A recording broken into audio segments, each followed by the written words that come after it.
दोस्तों नमस्कार। उम्मीद कर रहा हूं आप सब लोग अच्छे होंगे।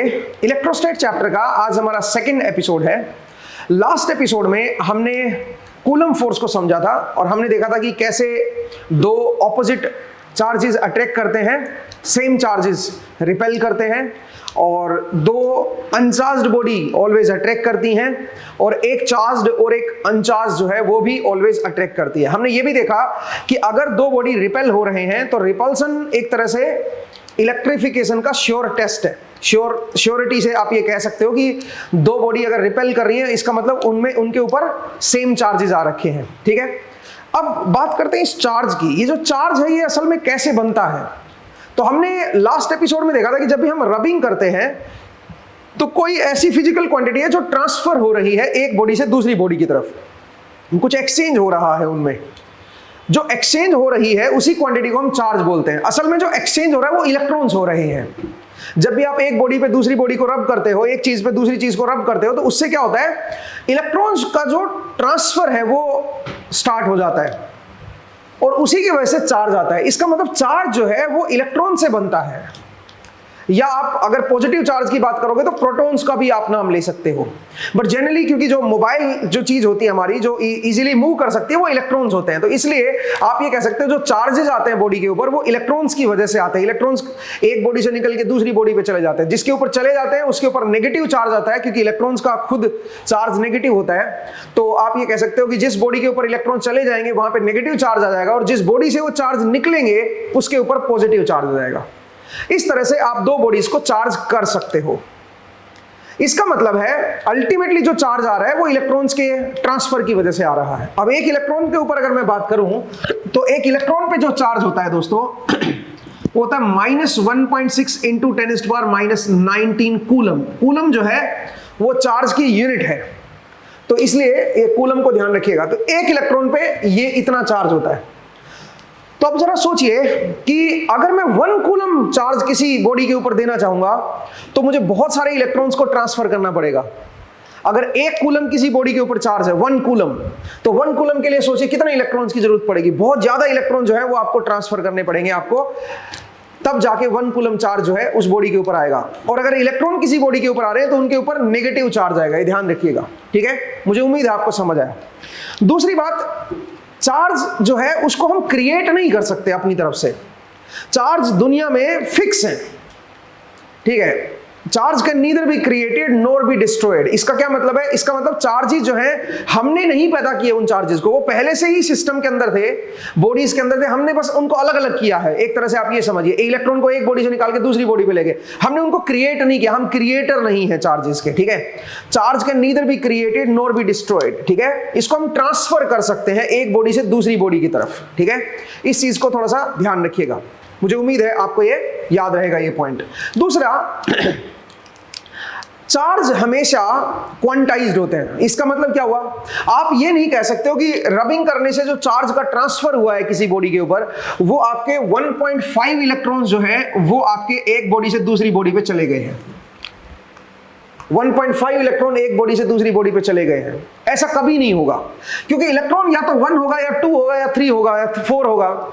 इलेक्ट्रॉन तो इतने ही होंगे भाई, इंटीजर नंबर में आएंगे ना इलेक्ट्रॉन्स, तो 1.5 इलेक्ट्रॉन थोड़े ना होता है। तो इसलिए आप ये समझिए कि जो चार्ज आता है बॉडी के ऊपर वो n times of electron, n e charge ही आ सकता है, और n मेरे पास क्या बनेगा, इंटीजर। ये माइनस मैं कई बार ऊपर लगा देता हूं, इसका मतलब नेगेटिव चार्ज है ये। ठीक है, तो जो चार्ज आता है वो क्वांटाइज्ड होता है। क्वांटाइज्ड का मतलब इंटीजर मल्टीपल ऑफ इलेक्ट्रॉन, जो भी एक इलेक्ट्रॉन पे चार्ज होता है उसका इंटीजर मल्टीपल चार्ज ही आपकी दूसरी बॉडी पे या किसी भी बॉडी पे आएगा, प्लस या माइनस। जिस जगह से इलेक्ट्रॉन निकले हैं वहां पे प्लस, जहां पे इलेक्ट्रॉन गए हैं वहां पे माइनस। चार्ज हमेशा integer multiple of electron charge होता है किसी भी बॉडी के ऊपर जो भी चार्ज आएगा। तो जो भी इलेक्ट्रॉन के ऊपर चार्ज होगा उसका इंटीजर मल्टीपल टाइम्स कर दो, उतना ही चार्ज किसी बॉडी के ऊपर आ सकता है। अब ये इंटीजर कुछ भी हो सकता है, डिपेंड किस तरह से आप रब कर रहे हो, कितना तेजी से रब कर रहे हो, कितना किस मीडियम में रब कर रहे हो, उस पर डिपेंड करता है। ठीक है, तो मैंने आपको बताया कि चार्जेस को क्रिएट नहीं कर सकते, डिस्ट्रॉय नहीं कर सकते। ठीक है, और चार्जेस जो हैं वो आपके क्वांटाइज्ड होते हैं। चार्ज क्वांटाइज होता है, ये याद रखिएगा। इलेक्ट्रॉन का ही इंटीजर मल्टीपल चार्ज आएगा। ठीक है, इस चीज को आप थोड़ा सा ध्यान रखिएगा। दूसरी बात हमने देखा कि कूलम फोर्स हमने लास्ट एपिसोड में पढ़ा। अब उसके ऊपर आज कुछ क्वेश्चंस कर लेते हैं सो दैट आपकी जो अंडरस्टैंडिंग है कूलम फोर्स को लेके वो थोड़ी सी प्रॉपर हो जाए, ठीक है। तो चलिए दोस्तों कुछ क्वेश्चंस कर लेते हैं कूलम फोर्स के ऊपर।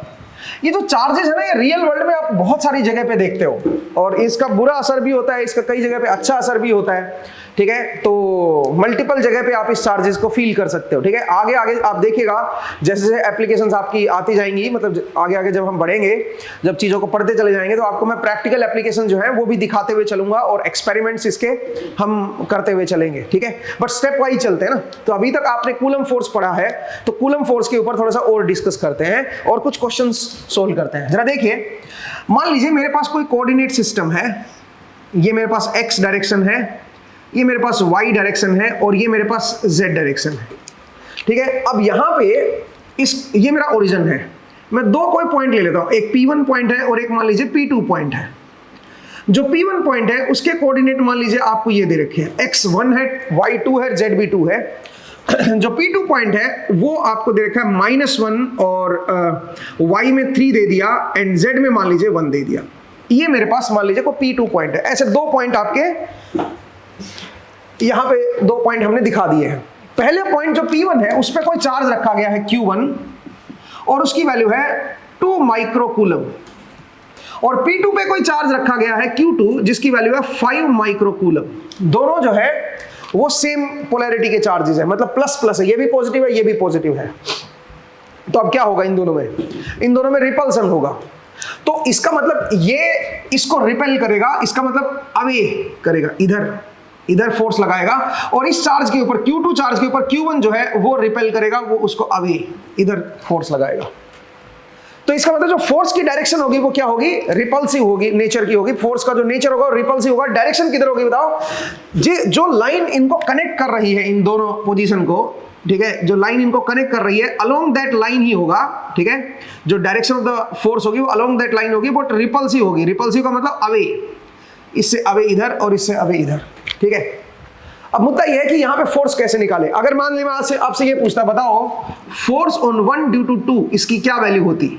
अगर आपसे ये क्वेश्चन पूछा कि बताओ फोर्स ऑन 1 ड्यू टू 2 और उसका नोटेशन ये है, इसको कैसे कैलकुलेट करते हैं? तो चलिए जरा इसकी कैलकुलेशन करते हैं। सबसे पहले अपने को क्या करना है, यहां पे मीडियम दे नहीं रखा तो बाय डिफॉल्ट हम क्या मान के चलेंगे? मीडियम एयर मान के चलेंगे या वैक्यूम मान के चलेंगे, फ्री स्पेस। तो फ्री स्पेस में एप्सिलॉन नॉट की वैल्यू जो है वो इस्तेमाल होगी, ठीक है। तो इसका मतलब है 1/4 पाई एप्सिलॉन नॉट कितना हो जाएगा? इसकी जो वैल्यू आएगी, जो कांस्टेंट हम लोग लिखते थे, वो बन जाएगा 9 × 10⁹।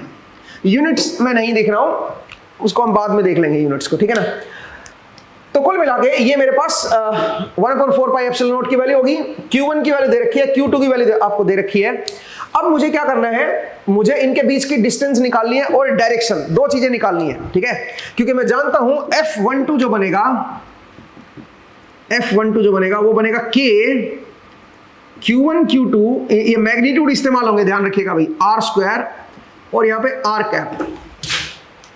इस डायरेक्शन, देखो Q1 के ऊपर जो फोर्स लग रहा है Q2 की वजह से वो इस डायरेक्शन में लग रहा है। तो ये जो डायरेक्शन है, इस डायरेक्शन को मैं R कैप लिख रहा हूं दोस्तों, या R12 कैप लिख दो। चलो R12, भाई आप इसको R12 R21 कुछ भी बोलो, इसको P कैप बोलो, इसको N कैप बोलो, जो मर्जी बोलो, बस ये पता होना चाहिए इस तरफ है। बस आपको डायरेक्शन अपने माइंड में ये पता होना चाहिए इस तरफ है। नोटेशन कुछ भी लिख दो, इसको आप 12 लिखना है, 21 लिखना है, P लिखना है, Q लिखना है, जो मर्जी लिख लो, कंफ्यूज नहीं होना इससे। कुछ नोटेशन, कुछ बुक्स में 21 लिख देते हैं नोटेशन को, कुछ बुक्स में 12 लिख देते हैं, कोई ज्यादा टेंशन लेने वाली चीज नहीं है, ठीक है। तो मैंने आपको बताया कि ये हमारे पास फोर्स की वैल्यू निकल के आती है। अब अगर मैं इसके अंदर सबसे पहले कैलकुलेशन देखूं तो Q1 मुझे पता है, Q2 पता है, K मुझे पता है, R नहीं पता। दोनों के बीच की डिस्टेंस निकालते हैं और ये डायरेक्शन निकालते हैं इस तरफ। तो दो पॉइंट के बीच में डिस्टेंस कैसे निकालते हैं, आपने मैथ में सीखा होगा। अगर मैं R की बात करूं तो R क्या बनेगा? इन दोनों पॉइंट के बीच के डिस्टेंस निकालनी है, तो दिस माइनस दिस कर देता हूं x में, ठीक है। तो 1 माइनस ऑफ -1, तो ये 2 बन जाएगा, 2 का स्क्वायर प्लस, अब बताइए 2 माइनस ऑफ 3 का स्क्वायर, तो 2 - 3 -1 होता है, तो -1 का स्क्वायर कर दिया। अब आइए 2 - 1 का स्क्वायर, ये बन गया, ठीक है जी। तो बन गया 1 + 1 + 4, तो बन गया √6। ये मेरे पास क्या आ गया? आर मैग्नीट्यूड आ गया, डिस्टेंस आ गई दोनों पॉइंट के बीच में। और आपको पता है डिस्टेंस हम कैसे निकालते हैं, ये हमने सिंपल मैथ्स का इस्तेमाल किया है, ठीक है, उसकी हेल्प से हमने डिस्टेंस निकाल दिया। अगला सवाल क्या है, अगला है डायरेक्शन निकालना, r12 कैप। इस डायरेक्शन को हमने r12 कैप माना ना, तो अब ये डायरेक्शन कैसे निकालें, r12 कैप। अब ये बड़ा इंटरेस्टिंग है, इसको हम यूनिट वेक्टर भी बोलते हैं। अब ये कैसे निकालेंगे, एक काम करते हैं, पहले इधर वेक्टर निकाल लेते हैं कोई, और उसको मैग्नीट्यूड से डिवाइड कर देते हैं उसके, ठीक है। तो आप इसको लिख सकते हो r12 वेक्टर निकाल लो डिवाइड बाय r12 का मैग्नीट्यूड, ठीक है, तो इससे डायरेक्शन आ जाएगी। r12 वेक्टर का मतलब ये वाली वेक्टर निकाल लो, यहां से लेके यहां तक का वेक्टर निकाल लो, इस डायरेक्शन में वेक्टर निकाल लो। अब ऐसे दो पॉइंट P2 से P1 की तरफ अपने को वेक्टर निकालना है, और उसकी जो डायरेक्शन आएगी वही r12 हो जाएगी ना भाई। अगर दो पॉइंट है, एक है मेरे पास P1 और एक है मेरे पास P2, और मुझे क्या करना है, मुझे ये वेक्टर निकालना है दोस्तों, ये वाला वेक्टर निकालना है, ठीक है। तो कैसे निकालोगे, इसकी पोजीशन वेक्टर माइनस इसका पोजीशन वेक्टर कर दो ना भाई, तो उससे आपके पास वेक्टर P1 P2 आ जाएगा, या वेक्टर r12 आ जाएगा। इसको आप r12 वेक्टर बोल सकते हो, ठीक है भाई। तो इसको हम कैसे निकालेंगे जरा देखिए, इसके कोऑर्डिनेट माइनस इसके कोऑर्डिनेट करेंगे, तो आप बताइए 1 माइनस और -1, तो क्या बन जाएगा 2i cap plus 2 minus 3, so minus j cap plus 2 minus 1 k cap. ये मेरे पास क्या हो गया, वेक्टर हो गया दोस्तों, यहां से यहां तक का, ठीक है। बट मुझे यूनिट वेक्टर चाहिए भाई, मुझे तो डायरेक्शन वेक्टर चाहिए। डायरेक्शन वेक्टर का मतलब यूनिट वेक्टर। तो अगर मैं यहां से r12 कैप निकालना चाहूं तो क्या बन जाएगा, वो बन जाएगा 2i cap minus j cap plus k cap divide by root of, इसका मैग्नीट्यूड देख लो ना, इसका मैग्नीट्यूड है √6, ठीक है भाई। तो ये मेरे पास r12 कैप आ गया, ठीक है। अब जरा देखिए, अब अगर मैं यहां पे वैल्यू पुट करूं तो मुझे इनके बीच की डिस्टेंस भी पता है। इस डिस्टेंस को आप r भी लिख सकते हो, r12 भी लिख सकते हो, कंफ्यूज मत होइए। यहां पे आपकी अंडरस्टैंडिंग के बेसिस पे कीजिए, नोटेशन के बेसिस पे मत चलो भाई। नोटेशन तो कोई कुछ भी बोल सकता है ना नोटेशन को। ये क्या है, ये इनके बीच की डिस्टेंस है Q1 Q2, तो ये डिस्टेंस है भाई। इसको आप r12 लिखो, r1 लिखो, r2 लिखो, जो मर्जी लिखना है लिखो। अल्टीमेटली ये डिस्टेंस है इनके बीच की, और ये डायरेक्शन है, इस डायरेक्शन में जाना है। तो इससे आप वेक्टर लिख लो पहले ये, ठीक है। इसको आप r12 वेक्टर बोलो, r वेक्टर बोलो, जो मर्जी बोलो, ठीक है। वेक्टर लिख लो, उसको मैग्नीट्यूड से डिवाइड कर दो, यूनिट वेक्टर आ जाएगा, डायरेक्शन आ जाएगी आपको इस तरफ, ठीक है ना। तो अब जरा देखिए, अब हमारे पास डायरेक्शन भी आ गई है, हमारे पास r भी आ गया, हमारे पास ये सब कुछ आ गया है। तो अब हम यहां से फोर्स निकाल सकते हैं। तो force on charge 1 due to 2 will be equal to k की वैल्यू 9 into 10⁹, क्योंकि मैं वैक्यूम में मान के चल रहा हूं इन सबको, तो इसकी वैल्यू जो है ये आ जाएगी। और Q1 की वैल्यू 2 into 10⁻⁶, Q2 की वैल्यू जो है वो है 5 into 10⁻⁶, डिवाइड बाई √6 का स्क्वायर कर दो तो 6 आ जाएगा, into direction into r12 cap. ये यहाँ पे r12 कैप और लिखना है, ठीक है। ये तो हमने मैग्नीट्यूड पुट किया है, r12 कैप की ये वैल्यू यहाँ पे पुट करेंगे भाई, लेकिन क्योंकि इस जगह नहीं थी तो मैंने वो नहीं किया। तो अब मैं जरा इसको सिंप्लीफाई कर लेता हूँ। ये कट गया 3 और ये कट गया 3, तो ये कितना बन गया जरा देखिए दोस्तों, ये बन गया 15 into 10⁻⁻³ और r12 कैप कितना है 2i cap minus j cap plus k cap by √6, ठीक है जी। इतना न्यूटन का मेरे पास फोर्स आ जाएगा, फोर्स ऑन 1 ड्यू टू 2। तो ये ऐसा करने से आपके पास यहां पे जो फोर्स लगा है इसके ऊपर, उसके 3 कंपोनेंट आएंगे। x कंपोनेंट आ जाएगा, y कंपोनेंट, k कंपोनेंट, मतलब z कंपोनेंट।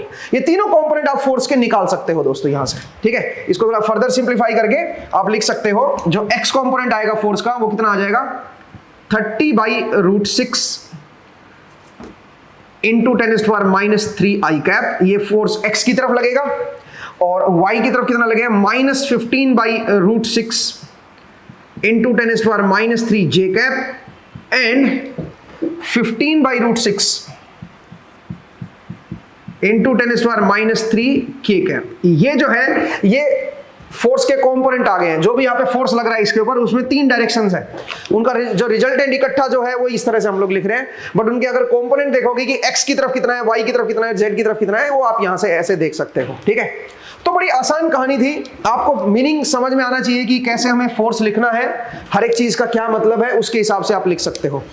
अगर एक चार्ज नेगेटिव होता तो क्या होता दोस्तों, अगर यहाँ पे 5 की जगह -5 लिख लेते तो यहाँ पे सिर्फ डायरेक्शन बदलती, इसकी डायरेक्शन आपकी इधर ना हो गया, अब ये इसके ऊपर जो फोर्स लगेगा वो इस तरफ लगेगा। ठीक है, तो उस केस में आपका ये वेक्टर इस्तेमाल करते, पहले इधर वेक्टर निकालते हैं, उसके फिर मैग्नीट्यूड से डिवाइड करके डायरेक्शन आ जाती है उसकी। अगर -5 यहाँ पे होता तो यहाँ पे -5 नहीं पुट करते, ध्यान रखिएगा, यहाँ पे तो 5 ही पुट करेंगे, जो माइनस साइन है वो उसकी डायरेक्शन में अपने आप आ जाएगा। यहाँ पे मैग्नीट्यूड लिखने हैं चार्जेस के। ठीक है, ये आपको थोड़ा सा ध्यान देना है। ठीक है, मुझे उम्मीद है आपको ये समझ आया कि किस तरह से हम इसको सोल्व करेंगे। अब सिचुएशन कई बार ऐसी आती है दोस्तों कि जो आप जिस रीजन में आप फोर्सेस निकाल रहे हो वहां पे कई बार एक से ज्यादा चार्जेस हो जाते हैं, तो उस केस में हम कैसे फोर्स को कैलकुलेट करेंगे? उस केस में हम सुपरपोजिशन का सहारा लेंगे। सुपरपोजिशन का सहारा का क्या मतलब है, सुपरपोजिशन का क्या मतलब है, वो भी जरा समझते हैं। जरा देखिए, मैं इसको रब कर रहा हूं। ठीक है, तो नेक्स्ट सिचुएशन को जरा देखते हैं। नेक्स्ट सिचुएशन को जरा देखिए।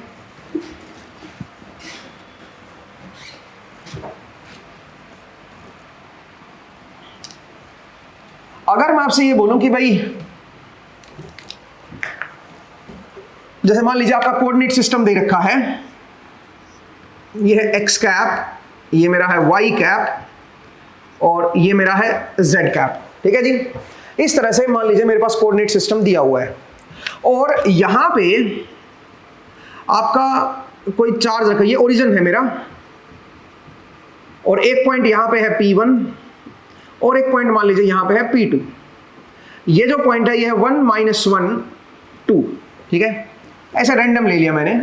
और ये जो पॉइंट है ये है मान लीजिए -2 2 एंड 1। इस तरह से मान लीजिए P2 पॉइंट है, एक P1 पॉइंट है, एक P2 पॉइंट है, ऐसे रैंडम ले लिया मैंने। ठीक है, इसको आप 1 ही ले लो, चलो 1 1 2।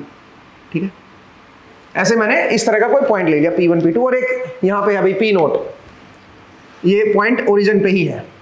अब सुनिए, कुछ चार्जेस रखे हुए हैं। यहां पे जो चार्ज रखा है वो है मान लीजिए 1 माइक्रोकूलम का। यहां पे चार्ज है 1 पॉइंट चार्ज है कोई। पॉइंट चार्ज का मतलब समझिए कि ये चार्ज जो है पॉइंट पे एग्जिस्ट कर रहा है। ठीक है, 1 माइक्रोकूलम का।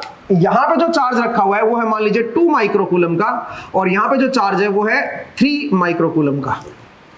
ठीक है, अपने को क्या बताना है, इसको मैं Q1 बोल रहा हूं, सोचिए, या Q0 बोल देता हूं। ये मेरा Q1 चार्ज है और यहां पे Q2 चार्ज है। आपको net force on charge Q1 बताना है। Find net force on charge Q1।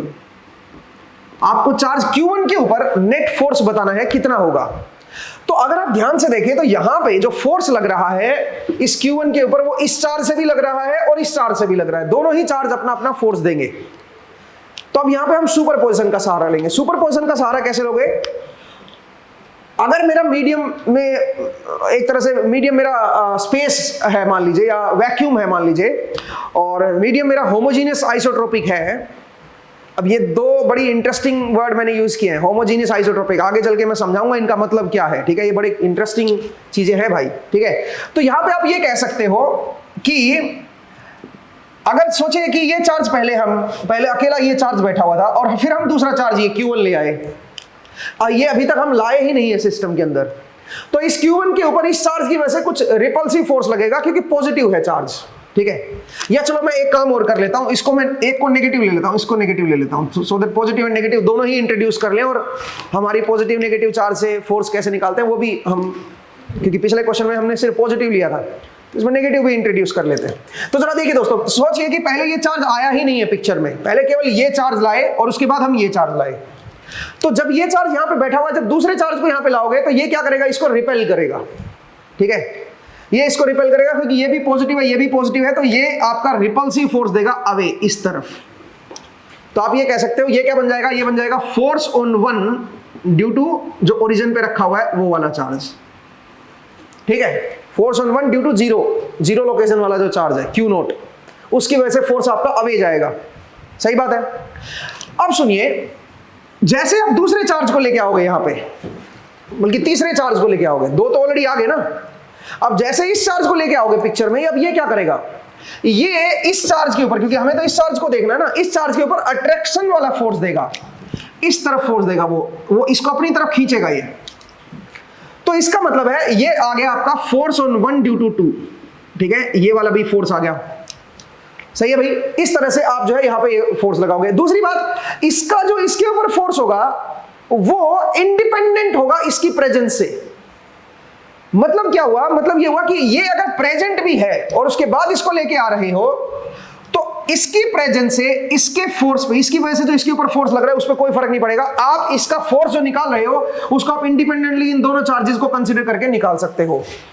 ठीक है, इन दोनों चार्ज, मान लो कि पिक्चर में केवल यही दो चार्ज है और इसकी वजह से कितना अट्रैक्शन होगा वो ये निकल आएगा उससे, और जब आपको इसकी वजह से इसके ऊपर फोर्स निकालना है तो इसको भूल जाओ और इन दोनों की वजह से जो है फोर्स वो निकाल दो और बाद में फिर दोनों को ऐड कर दो। इस प्रोसेस को हम बोलते हैं सुपरपोजिशन।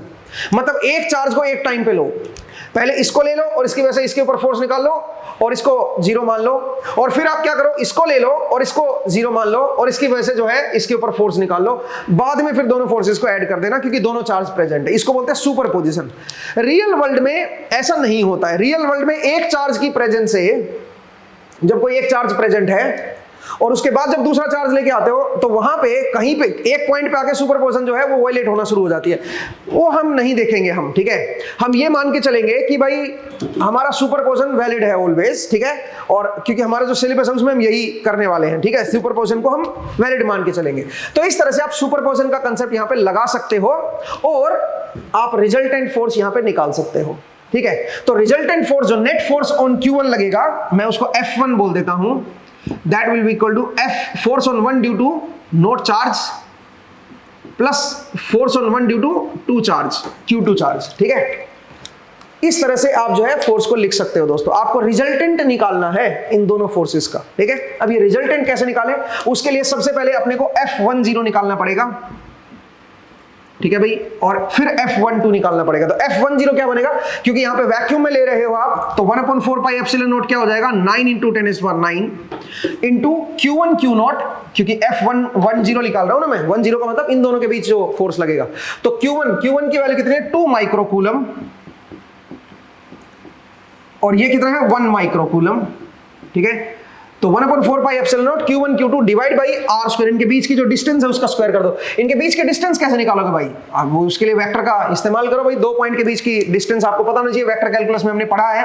तो डिस्टेंस क्या आएगी, रूट ऑफ 1 - 0 का स्क्वायर विच इज 1, 1 - 0 का स्क्वायर अगेन 1, प्लस 2 - 0 का स्क्वायर 4। तो इनके बीच की जो डिस्टेंस आएगी वो आएगी √6, और उसका अगर मुझे स्क्वायर करना है तो यहाँ पे आ जाएगा 6, ठीक है। तो K Q1 Q2 divide by R square तो आपने कर दिया। अब यहाँ पे डायरेक्शन भी लिखनी है ये। अब ये डायरेक्शन कैसे लिखोगे, ये जो डायरेक्शन आएगी इस डायरेक्शन को कैसे लिखोगे, पहले इधर वेक्टर लिख लो आप, इन दोनों पॉइंट के बीच का जो वेक्टर आएगा वो लिख लो पहले। तो वेक्टर क्या बनेगा बताओ, 1 - 0 I cap plus 1 - 0 J cap plus 2 - 0 K cap. ये मेरे पास वेक्टर आ गया, बट मुझे इसकी डायरेक्शन चाहिए, तो डिवाइड बाई इसका मैग्नीट्यूड कर दो, 1 का स्क्वायर प्लस 1 का स्क्वायर प्लस 2 का स्क्वायर का रूट ले लो, वो मैग्नीट्यूड आ जाएगा। तो ये डायरेक्शन आ गई है दोस्तों इधर की तरफ। तो वो डायरेक्शन इसके साथ मैं अटैच कर देता हूं, I cap plus J cap plus 2 K cap divide by √6, ठीक है जी। तो ये मेरे पास क्या आ गया, force on one due to this charge. I hope आपको समझ आया, ठीक है। नेक्स्ट अब आते हैं फोर्स ऑन 1 ड्यू टू 2, ये देखते हैं इस पे, इसकी वजह से चार्ज देखते हैं। तो अगेन क्या करोगे बताओ जरा, 9 × 10⁹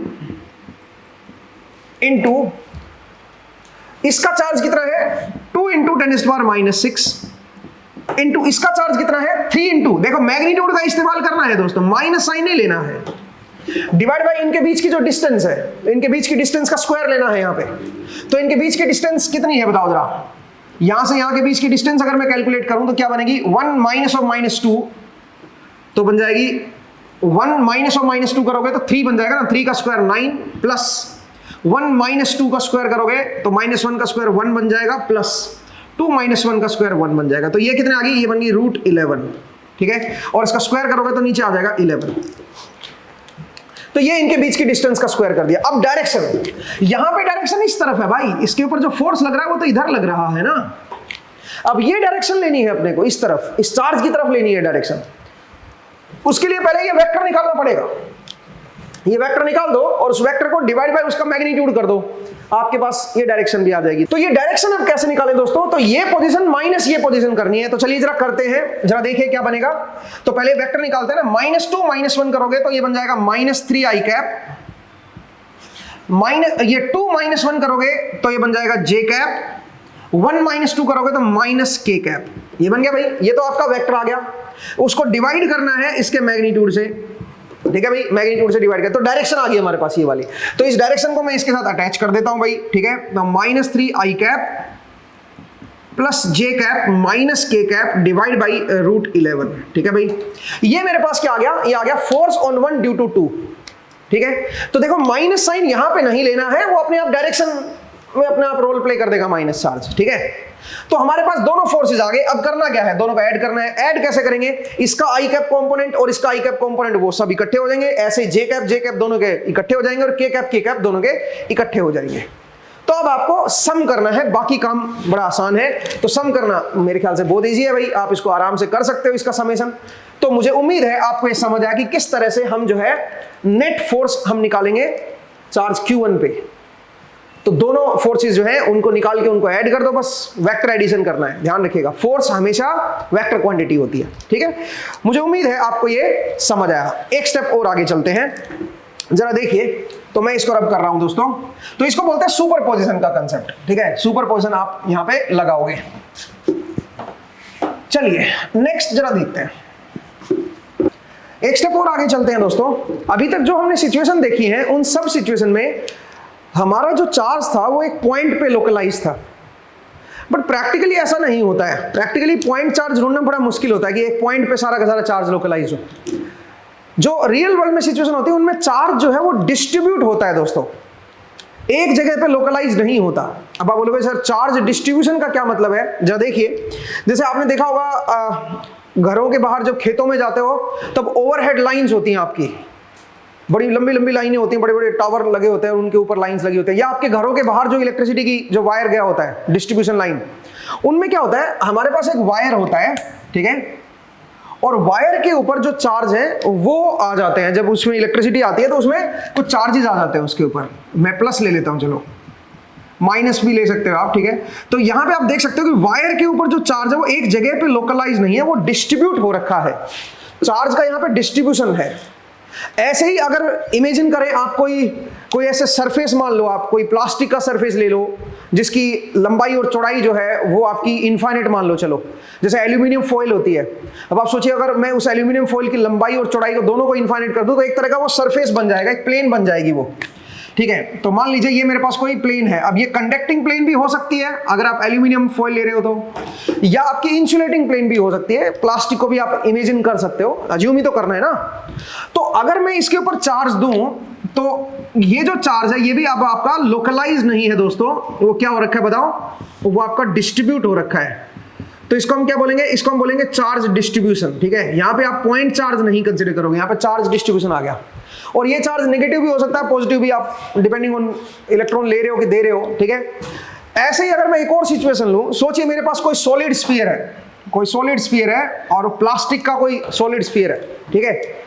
तो मैंने इसके अंदर चार्ज दिए हुए, इसके ऊपर इलेक्ट्रॉन्स डाले हुए हैं, आप कोई पॉजिटिव चार्ज इसके ऊपर दे रखा है। वो पॉजिटिव चार्ज इसके पूरे रीजन में डिस्ट्रीब्यूटेड है, केवल इसके सरफेस पे नहीं है, इसके अंदर भी है भाई। इसके अंदर भी मान लीजिए पॉजिटिव चार्ज है हर जगह पे इसके। तो इसका मतलब ये भी आपका एक तरह से पॉइंट चार्ज नहीं हुआ, ये आपका क्या हो गया बताओ, चार्ज डिस्ट्रीब्यूशन हो गया, ठीक है। इस तरह का चार्ज डिस्ट्रीब्यूशन हो गया, इसके पूरे रीजन के अंदर चार्ज है, ठीक है। तो अब हम इस सिचुएशन में कैसे प्रॉब्लम को सोल्व करें, यहां पे अगर फोर्सेस निकालने हो तो कैसे निकालें, उनको जरा समझने की कोशिश करते हैं। सबसे पहले आपको चार्ज डिस्ट्रीब्यूशन को समझना है और यहां पे एक नई चीज को हम यहां पे डिफाइन करेंगे और वो क्या है, वो है चार्ज डेंसिटी, ठीक है। अब ऐसे केस के लिए आपको एक चार्ज डेंसिटी की रिक्वायरमेंट पड़ेगी, ठीक है। चार्ज डेंसिटी, चार्ज डेंसिटी, घनापन, घनत्व, ठीक है। अब ये चार्ज डेंसिटी तीन तरह की मेनली हम डिस्कस करेंगे। एक होगी हमारी line charge density, line charge density, ठीक है जी। एक होती है हमारी सरफेस चार्ज डेंसिटी। अगर सरफेस पे मुझे चार्जेस को बताना है, चार्ज डिस्ट्रीब्यूशन को दिखाना है, तो उसके लिए हम सरफेस चार्ज डेंसिटी का यूज करेंगे भाई, सरफेस चार्ज डेंसिटी। और अगर वॉल्यूम के अंदर चार्ज को दिखाना है, ठीक है, जैसे कोई स्फीयर है और प्लास्टिक का कोई स्फीयर है, उसके पूरे रीजन के अंदर कोई चार्ज हमने डिस्ट्रीब्यूट कर रखे हैं, तो इसका मतलब पूरे वॉल्यूम के अंदर चार्ज डिस्ट्रीब्यूशन हो रखा है, तो इसका मतलब यहां पे हम यूज करेंगे volume charge density, volume charge density. तो तीन तरह की चार्ज डेंसिटी को हम लोग देखेंगे दोस्तों। लाइन चार्ज डेंसिटी को जनरली हम लैम्डा से लिखते हैं, लैम्डा कूलम पर मीटर। इसका मतलब यहां पे जो चार्ज डेंसिटी है वो कूलम पर मीटर में होगी। इसका मतलब कितना कूलम है यूनिट लेंथ पे। अगर मैं इसकी यूनिट लेंथ ले लूं तो उसके ऊपर कितना कूलम है, पर यूनिट लेंथ कितना कूलम है। इस तरह से इसकी लाइन चार्ज डेंसिटी को डिफाइन करते हैं। ऐसे एक और होती है सरफेस चार्ज डेंसिटी, उसको हम रो एस लिखते हैं, rho s, coulomb per metre square. इसका मतलब अगर इसका यूनिट एरिया ले लोगे आप, क्योंकि सरफेस पे तो एरिया ही होता है, सरफेस पे तो ना मीटर में काउंट करता। अगर सरफेस को मेजर करना हो तो सरफेस एरिया से ही तो मेजर करेंगे भाई। तो इसका मतलब पर मीटर स्क्वायर कितना कूलम चार्ज इसके ऊपर आया है, उसको हम क्या बोलेंगे, सरफेस चार्ज डेंसिटी। और ऐसे ही वॉल्यूम चार्ज डेंसिटी क्या होती है, उसको हम रो वी से दिखा देते हैं। रो वी का मतलब क्या है बताओ, कूलम पर मीटर क्यूब।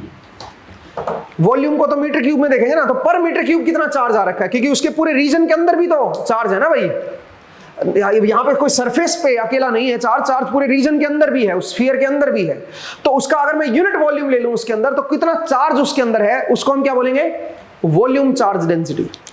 आई होप आपको समझ आया कि तीन तरह की चार्ज डेंसिटी अब कौन सी होती है। अब यहां पे पॉइंट चार्ज नहीं है, ये चार्ज जो है वो डिस्ट्रीब्यूट हो रखा है, पूरा डिस्ट्रीब्यूशन आ रखा है चार्ज का।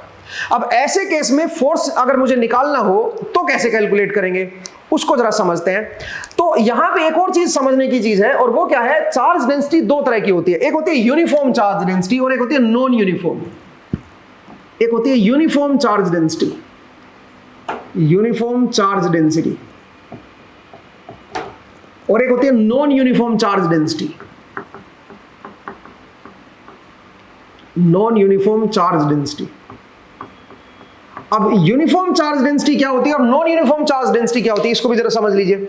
यूनिफॉर्म का मतलब क्या होता है, यूनिफॉर्म चार्ज डेंसिटी का मतलब होता है कि जो पर मीटर जो चार्ज डेंसिटी है ना, चाहे वो 1 मीटर यहां पे लो, चाहे यहां पे लो, चाहे यहां पे लो, चाहे यहां पे लो, चाहे यहां पे लो, कहीं पे भी 1 मीटर ले लो, उतना ही चार्ज है हर जगह पे। पर मीटर जो चार्ज की वैल्यू दे रखी है कि पर मीटर कितना चार्ज इस लाइन के ऊपर आ रखा है, वो चाहे वो पर मीटर वहीं पे भी ले लो आप, हर जगह आपकी जो चार्ज डेंसिटी है वो सेम आ रही है, अगर आप यूनिट लेंथ को सेलेक्ट कर रहे हो तो ऐसे केस को हम बोलते हैं यूनिफॉर्म चार्ज डेंसिटी। बट कई बार ऐसी सिचुएशन देखी गई है, प्रैक्टिकल केस में ऐसा होता है कि चार्ज डेंसिटी यूनिफॉर्म हो ही नहीं सकती। चार्ज डेंसिटी कई सारी चीजों पे डिपेंड करती है, वो नॉन यूनिफॉर्म होती है। नॉन यूनिफॉर्म का क्या मतलब हुआ, मतलब अगर यहां पे 1 मीटर लेंथ लिया तो यहां पे अलग चार्ज है 1 मीटर के अंदर, फिर यहां पे अगर 1 मीटर ले रहे हो तो यहां पे अलग चार्ज है 1 मीटर के अंदर, तो इसका मतलब चार्ज डेंसिटी फिर नॉन यूनिफॉर्म हो जाएगी। यूनिफॉर्म का मतलब है एक यूनिफॉर्म नेचर चल रहा है। जैसे आपने अगर मैं यूनिफॉर्मिटी की बात करूं तो आपने देखा होगा कि कई बार हम जो है पानी में कुछ मिलाते हैं, तो अगर पानी में हर जगह मिलावट सेम आ जाए, चीजों को जब हमने मिलाया, कोई रंग मिलाया पानी के अंदर, तो अगर वो रंग पूरे पानी में अगर इक्वली सही तरह से डिस्ट्रीब्यूट हो गया तो इसका मतलब वो यूनिफॉर्म डिस्ट्रीब्यूशन है। नॉन यूनिफॉर्म का मतलब क्या होता है, किसी जगह पे गाढ़ा हो गया, किसी जगह पे कम हो गया, तो उसको हम नॉन यूनिफॉर्म बोलते हैं। तो पॉइंट को समझिए, ऐसे ही चार्ज में भी होता है। अब यहां पे देखो सरफेस चार्ज डेंसिटी है, इसका मतलब 1 मीटर क्यूब, अगर अपने को देखना कितना कूलम है, तो अगर हर कहीं पे भी 1 मीटर क्यूब इसका एरिया ले लो, हर जगह जो 1 मीटर क्यूब 1 मीटर स्क्वायर में जो इसमें 1 मीटर स्क्वायर एरिया ले लो, कहीं पे भी ले लो 1 मीटर स्क्वायर एरिया, हर 1 मीटर स्क्वायर एरिया में अगर चार्ज सेम है, चाहे वो 1 मीटर स्क्वायर यहां लो, चाहे यहां लो, चाहे यहां लो, चाहे यहां लो, अगर वो उतना ही चार्ज है हर जगह, तो इसको हम बोलेंगे uniform charge density. Non uniform कब बोलेंगे, भाई यहां पे 1 मीटर स्क्वायर एरिया में अलग चार्ज है, यहां पे 1 मीटर स्क्वायर एरिया में अलग चार्ज है, उसको नॉन यूनिफॉर्म बोलेंगे। ऐसे ही आप वॉल्यूम चार्ज डेंसिटी की बात करते हो, ठीक है। तो मैंने आपको बताया uniform and non uniform charge density क्या होती है, और 3 तरह की चार्ज डेंसिटी को हम यहां पे डिस्कस करेंगे, ठीक है। तो चलिए दोस्तों, अब हम क्या करने जा रहे हैं, अब चार्ज डिस्ट्रीब्यूशन की वजह से जो फोर्स कैलकुलेट करते हैं उसको जरा देखते हैं, ठीक है। कूलम लॉ पे ही रहते हैं, कूलम फोर्स को ही कैलकुलेट करते हैं अभी, और अब जो डिस्ट्रीब्यूशन है चार्ज का उनकी हेल्प से देखेंगे कि कैसे हम फोर्स को कैलकुलेट करें। बट क्योंकि आज का एपिसोड का टाइम हो गया है, तो ये जो फोर्स कैलकुलेशन है ड्यू टू चार्ज डिस्ट्रीब्यूशन उसको हम अगले एपिसोड में करेंगे, ठीक है। आज के लिए इतना ही करते हैं दोस्तों, नेक्स्ट एपिसोड में फिर से आपसे मुलाकात होगी। अपना ख्याल रखिए, पढ़ते रहिए, मुस्कुराते रहिए, नेक्स्ट टाइम मिलेंगे। Thank you.